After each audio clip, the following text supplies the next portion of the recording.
I'm Isabel Potter, and this is my video journal for Sanford Meisner.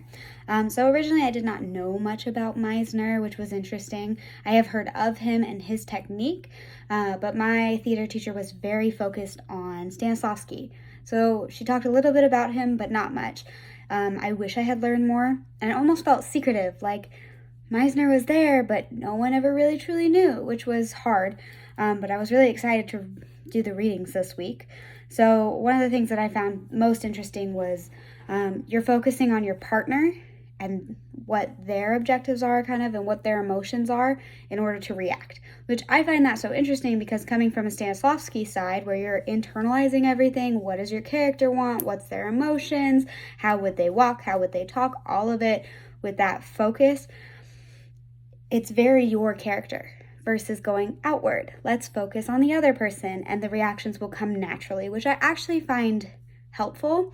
I find that sometimes my actors and my students will tend to focus too much internally that we lose them in the scene. So trying the Meisner would maybe be a good idea to get them out of their heads and focusing more on being in the scene and being present, which is something I really preach to my students a lot. Be present in the scene, react, listen to your partner.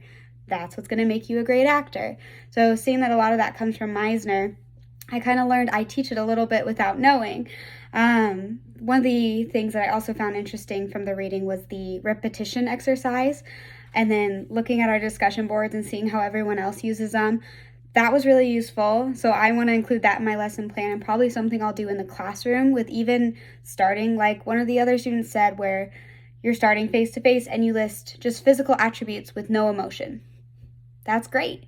I find that awesome. Now you're focusing on repeating what they said and what your partner's saying, and you're out of your head. And getting them to do both sides is great because they can see what it's like to be the person calling the shots versus reacting.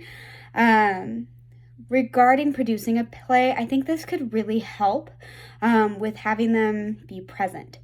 Being present in the play and the production and seeing outside of their character's world and what's going on internally. So I find that fun. I actually watched a TED Talk because I wanted to learn a little more about Meisner and his technique because I felt I was still lacking some information. But he brought up these 5 principles from Meisner's technique of living in the moment, not living in the past, living truthfully, do not attach yourself to the results, and then enjoying the journey and listening.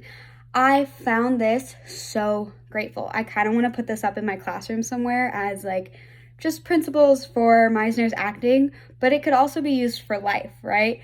So that was some of the interesting things that I found this week from the Meisner activities. Thank you.